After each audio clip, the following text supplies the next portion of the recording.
Greetings, fellow action figure connoisseurs, and welcome to another episode of Digital Caveman Presents G.I. Joe Tuesday.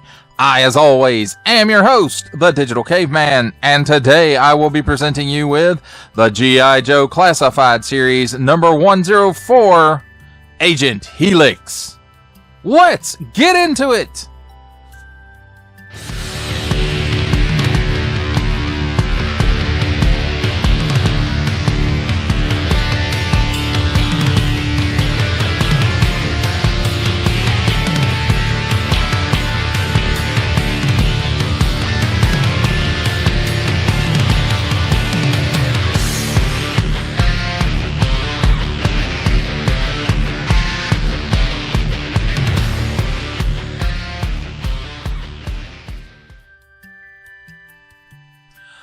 Let's start things with a look at the packaging. And here we have on the top flap, 4 and up. Warning! Don't stick things in your pie hole if it doesn't belong there. G.I. Joe Classified Series and the G.I. Joe in stripes are embossed. On the front, some nice practical photography of the figure in action. And right here, what I'm guessing is a digital render of the accessories. And then some nice artwork right here. G.I. Joe Classified Series. The G.I. Joe and stripes are embossed, and the embossing does go around to this side. G.I. Joe Agent Helix, the G.I. Joe symbol, and Hasbro print. On the bottom, small print, fine print, legalese print, made in China print, symbols I'm not going to learn, and a barcode. On this side, that nice artwork of Helix. Again, G.I. Joe Classified Series number 104. Then on this side, G.I. Joe Star artwork number 104. Here is the QR code if you want to scan it. Now would be the opportunity to do that. She's affiliated with G.I. Joe. That's her skill set. And then on the back we have, she's number 104, the G.I. Joe symbol. G.I. Joe Agent Helix. She stands 5.9 inches or 150 millimeters tall. Nice digital render of the figure and her accessories. And then we have some digital renders up close of some of the features of the figure. Her skill sets again. Warning, attention, Octoon. Don't stick things in any language pie hole that don't belong there. Don't give it to babies. Attention, especially don't stick it in your French pie hole. Parents, GIJoe.com. Small fine legalese made in China print, that thing, and Hasbro print. That, my friends, is a look at the packaging. Let's take a look at the figure and her accessories. And here we have handy dandy tweezers to help us take a look at the smaller accessories. And first up, we have her sidearm with an extended magazine. Does have a port there on the end for muzzle flashes or muzzle effects, whatever you want to call them. Or maybe even a silencer. So, nice molded details. Looks pretty good. I don't think we've seen that before, but I'm not going to swear to that. And here we have her second sidearm, which is exactly like the first one. And let's see, she has this kukri. I'm pretty sure that's what it's called. I'm pretty sure we have seen this before. I just don't recall who had it. But nice molded details. Looks like this is a paint app. Or maybe not. Might be the handle's the paint app. Because this, it's hard to tell. No, this is the paint app because I see some bubbling from the paint. Maybe not bubbling, but anyway, there's bumps in it from the paint. She comes with a set of katana. This is the paint app. Now she's supposed to be a spy, I think, and that just the handle on this sword doesn't say spy to me. But that's just me. And here's the other one.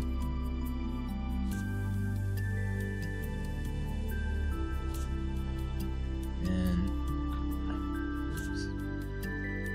here is her backpack, which are holders for her katana. I won't say they're sheaths because they don't cover the entire blade.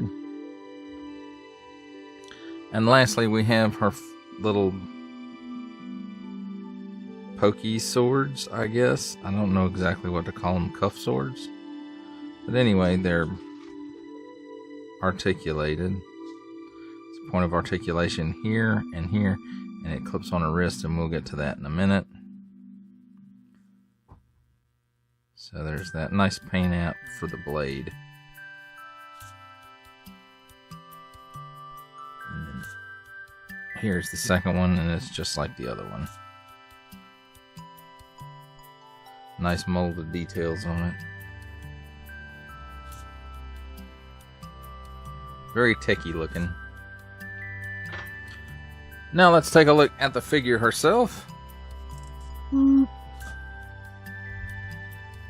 I have to say, I really like this face sculpt for this. This is really the face that they should have put on CoverGirl. Because this looks more like CoverGirl to me, and then, you know, glued the different wig on there, but that's not what they did. But anyway, I do think it's rather striking face sculpt there for this figure. Nice face printing technology going on there. The eyes really stand out, and then she has some makeup, eyeshadow going on there too, as well as it looks like some lipstick, and all done with the face printing technology.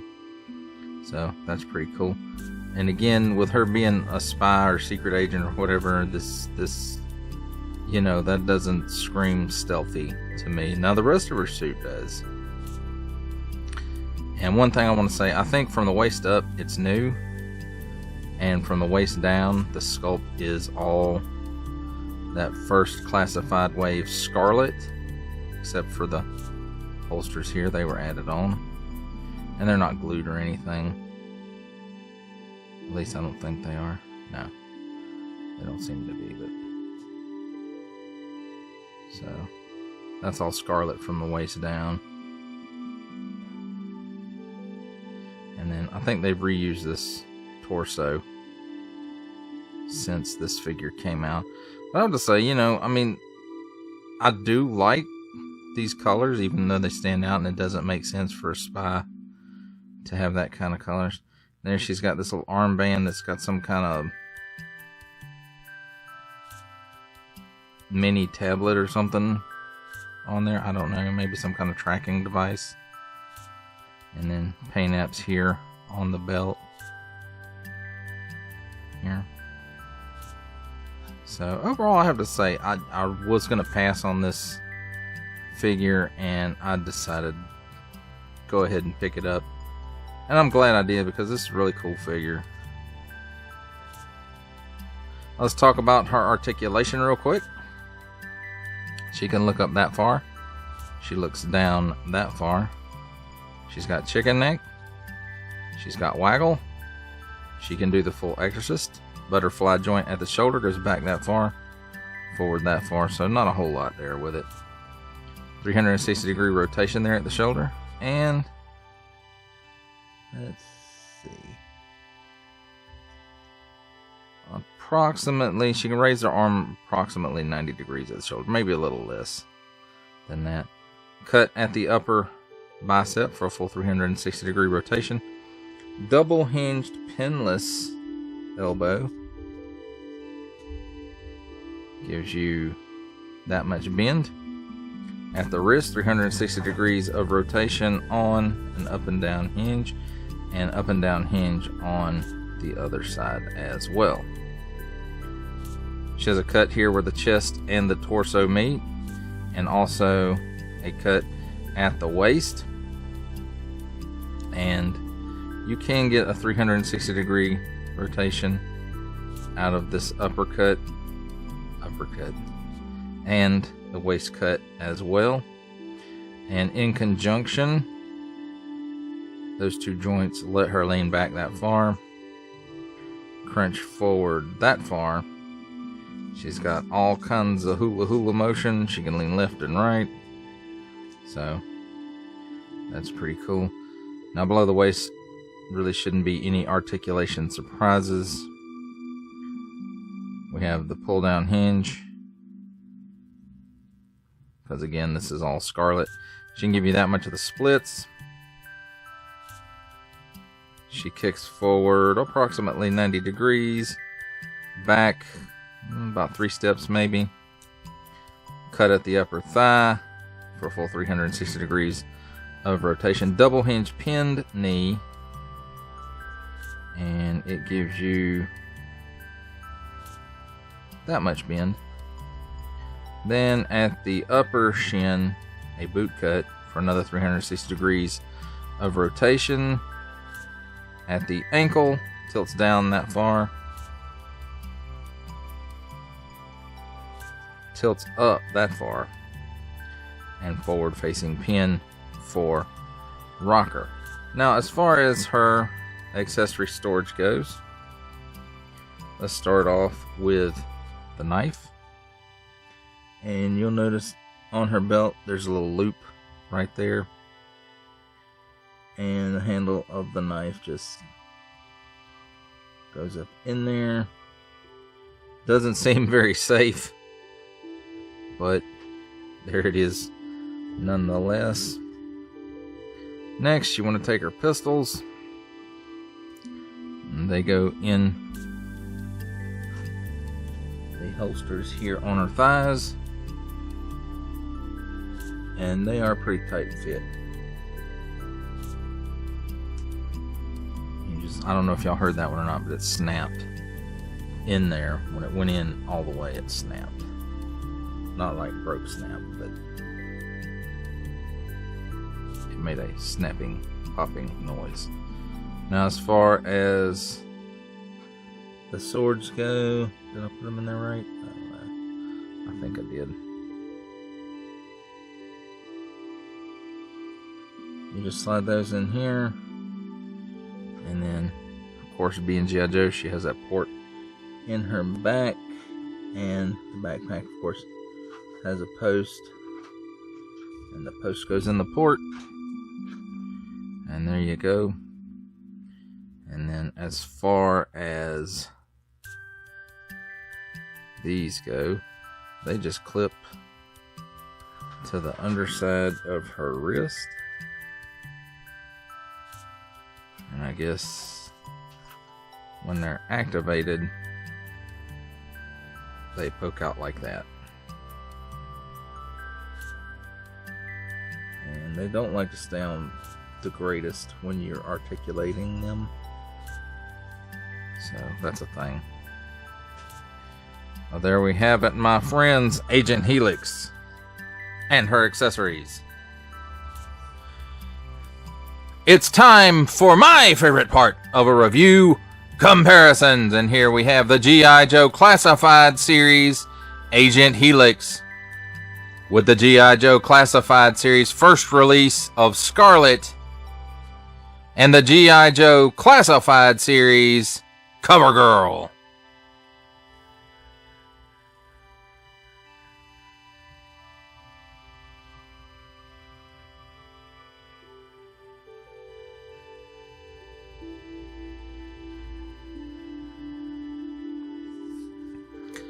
Here we have the G.I. Joe Classified Series Agent Helix with a couple of the Action Force Femme Fatales, the Joe Fest exclusive Warpath Eclipse, and the general release of Gemini.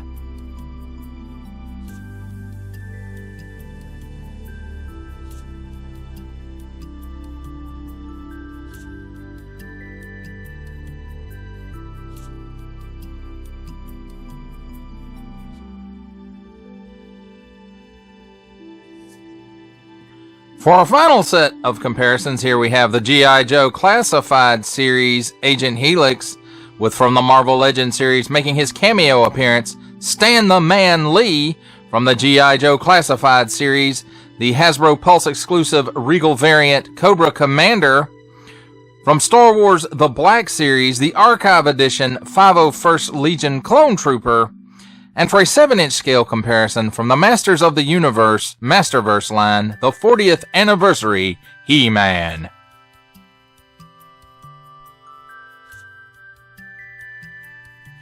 For final thoughts on the G.I. Joe Classified Series Agent Helix, I have to say I really like this figure for it being a character for which I have zero familiarity with.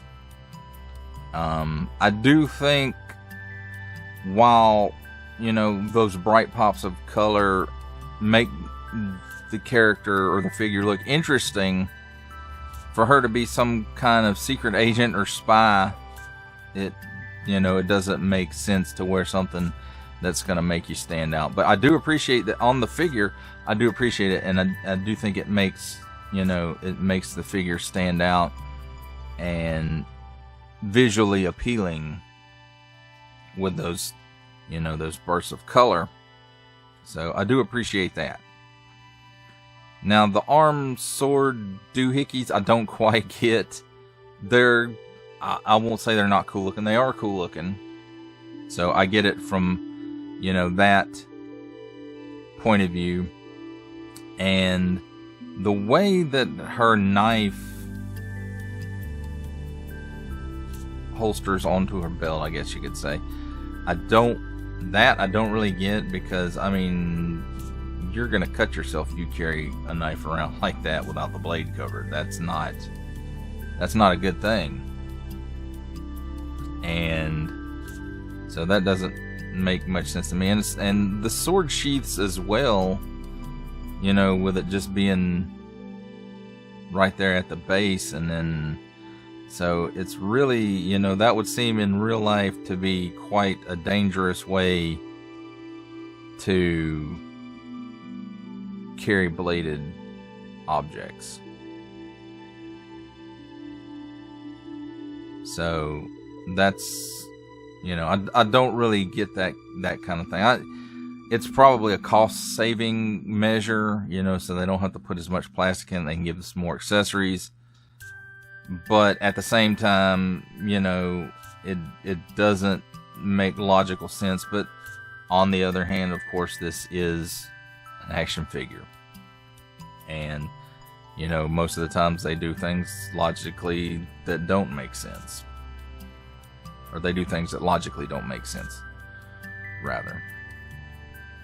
Now I really like the face sculpt on this figure, and if they can do this well for a character that nobody really, well, at least in my experience, nobody really knows, then how come, we can't get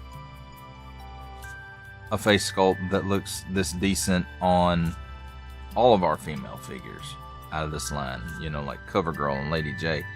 There were some odd things going on there, I think.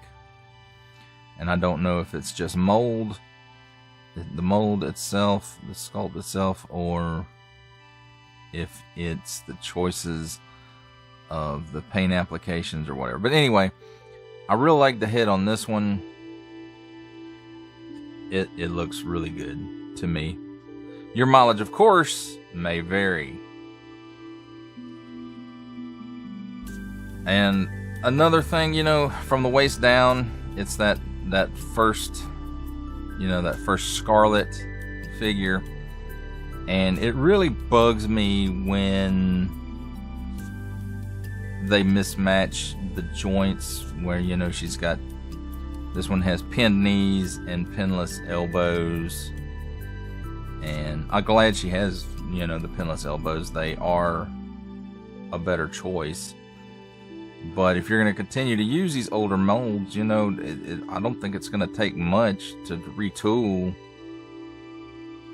the legs with the knees. Because, I mean, that's really all that has to be retooled to be pinless so that everything matches up. And that could just be me. It bugs me a little bit. But,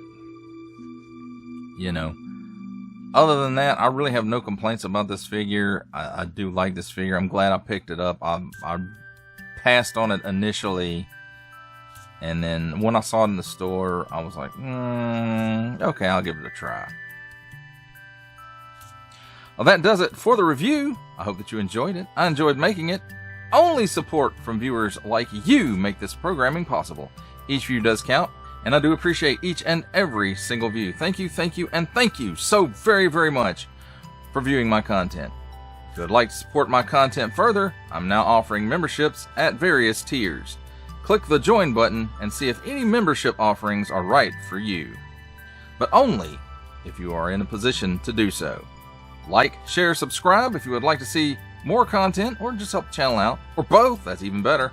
And don't forget to ding that bell so that in the future you will be notified as my new content becomes available. That's a wrap, folks. I'll see you next time.